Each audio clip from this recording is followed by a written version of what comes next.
Mrs. Manning, where were you when the ship struck the iceberg? In the steerage class. You were emigrating to America? Yes, I was coming over here to my sister. If I may ask, how old were you then? I was 16, going on 17. Be 17 in October. When did you first realize how serious the trouble was? Oh, I didn't until I got to this country. I thought it was part of the trip, to tell you the truth. I didn't realize that there was any danger. You didn't realize there was any danger? No, I thought that was a pretty hard way to get here, but I didn't really think it was as bad as it was until after. When the alarm was sounded, what happened? Well, I was asleep at the time, and I thought then the ship had landed. So I thought we were here in this country. Then you went up on deck? And then I went up on deck, and then we were told to go down, that there was a piece of ice on deck, and that when they get it off of it, everything would be all right, to go down and go to bed. How did you escape? Well, we were standing on the steerage, third class they call it, and then we couldn't get up second. And of course then there was one man with us, and he was our guardian angel, and he said, for God's sake, let the women up. So at that I got up. And then you second. And then you got into a lifeboat? And no, then I had to go to first cabin. The lifeboats were only going from first cabin. So there was a man on the second deck, and he asked me to go on his shoulder, and I climbed over, and then I think it was the last boat that was going out. Did you take it? They didn't want to let me on because there was too many on the boat already. But you got into the boat? But I said to the man I'd like to go with my sister because there was a neighbor with me, and I thought he'd feel it. Because I didn't want to lose the crowd. I didn't really think it was any danger, but I thought I'd miss them in the dark. You know, it was very dark. Did you see the ship sink? Oh, yes. I was looking at it sinking when we were in the lifeboat, because we were in the lifeboats for 9 hours. And then which ship rescued you? Carpathia. Carpathia picked us up then early in the morning, about 9 o'clock or something. I think it was about 9 o'clock in the morning. Slocum, I believe you were in charge of the Turkish bath on the Titanic. I was. And where were you when the iceberg hit the ship? I was in bed.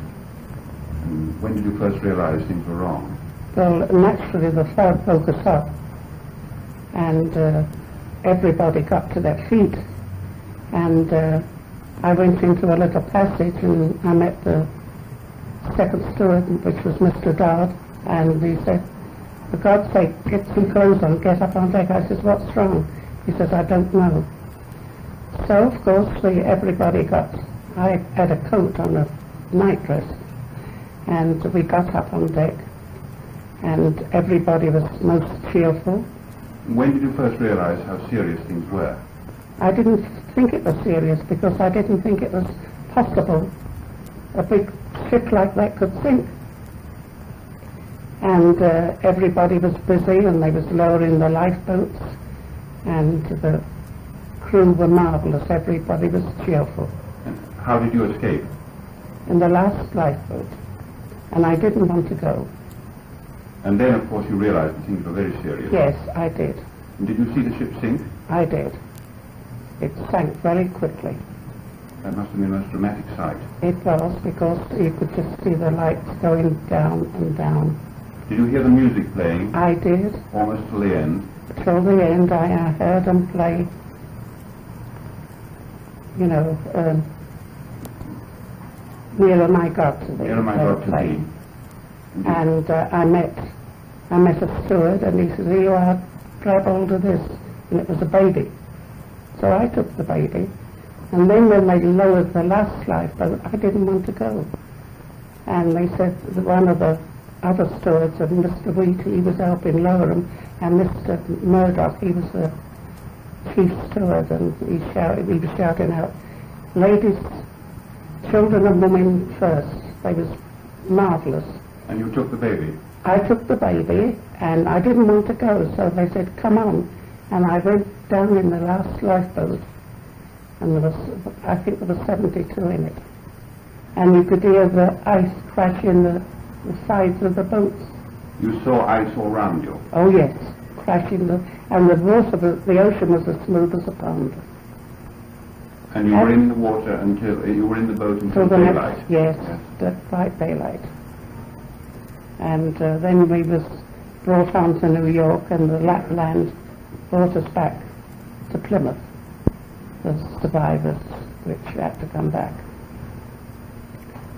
So then, of course, we was kept there a little while and then brought on to Southampton. Of course, that was very sad because everybody thought she knew somebody who was lost, and I had so many friends on there, and you couldn't tell them anything. There was no impact as such. It was just like jamming your brakes on a car. And that was that. She stopped. We had a porthole open, and I looked out, and the sky was clear, the stars were shining, the sea was dead calm. And I thought, I don't know, I couldn't understand it. So I came out of my cabin, and I thought, well, I'd go forward. And I went forward to the well deck on the starboard side, and I could see ice in the well deck. There's no sign of iceberg then, because she'd passed us. And the lights were shining on the water from the portholes, and no sign of damage above waterline. And of course, what had happened, we slipped over the iceberg. And although she was supposed to be unsinkable with a double bottom, the iceberg had cut her from forward on the starboard side to the engine room, right through her two bottoms. And we had orders to get the lifeboats out. And of course the order, the same old order, women and children. And we swung the lifeboats out and gradually filled them up. First boats were away on the port side. The first boats away didn't have many passengers on board. They were afraid to go down. There was a 70-foot drop to the water, and they didn't think she was going to sink. And a few of the first boats on the port side got away with half filled. Don't forget, we had 16 lifeboats, and they each carried 50. And if they'd been filled, we could have saved 800, whereas we only saved 500. So you can imagine there were many seats in the first lifeboats vacant. Then I had orders to go down the storeroom with a gang of men and get all the biscuits we could find. Well, when we got back up onto the boat deck, we couldn't get near the lifeboats. Some people were scrambling to get in and being pushed back. By that time, she was listing very badly to port, and we couldn't get the starboard boats down. But before I got my lifebelt on, I met a young couple, and I can tell you her name. It was Mrs. Clark. They'd spent their honeymoon in France, and we'd picked them up at Cherbourg. And she was having trouble with her lifebelt. So I fixed that on to her, and I said, I think you'd better get into a lifeboat. And there was one in the port, on the port side. So she said, no, I don't want to go there. I don't want to leave my husband. So I said, well, it's just a precautionary measure. You get in, your husband will follow later on. And I got her away, and that was that. And then I picked up my own lifebelt and put it on. Then the third-class passengers were coming up. There were 700 of them, and they swarmed the decks and filled up the decks. And I thought, well, I'd done all I possibly could. I'd helped them all I could. And I thought, oh, now I'll go up and get out of all this scrumming and go on the poop deck. And she was sinking fast then. And all of a sudden, she lifted up quickly, and you could hear everything crashing through her. Everything that was movable was going through her. And then she went down and seemed to come up again. So I thought, well, now I'm going to leave. And I was hanging on to a board. We had two boards, starboard and port, which said, keep clear of propeller blades.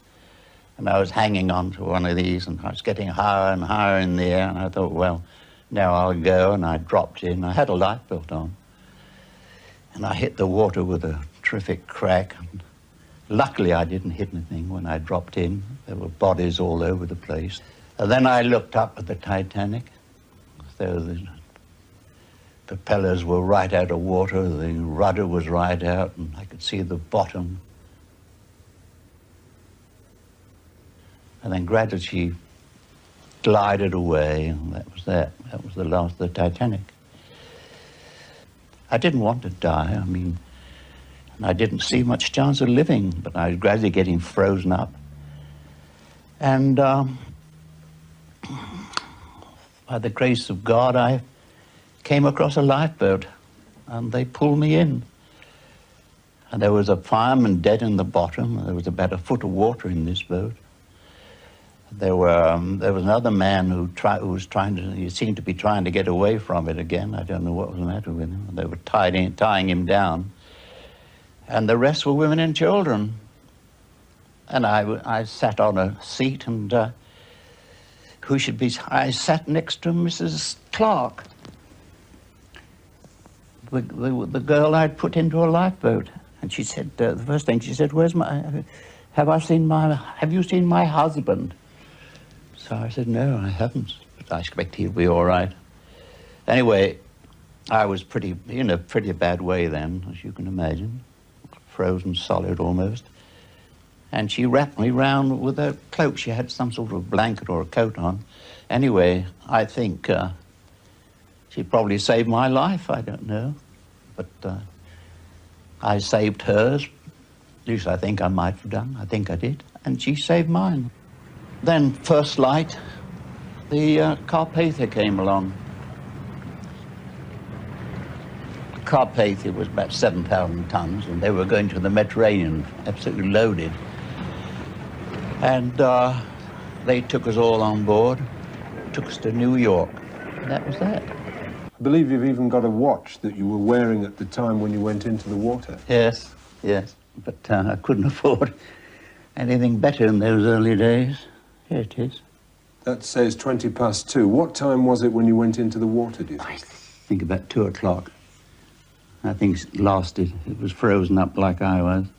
I think it lasted for about 20 minutes in the water. Does talking about this incident bother you like you have been today? Talking about it? I should probably dream about it tonight. Have another nightmare. You'd think I'm too old for that, but you'd be amazed. You lie in bed at night and the whole thing comes round again.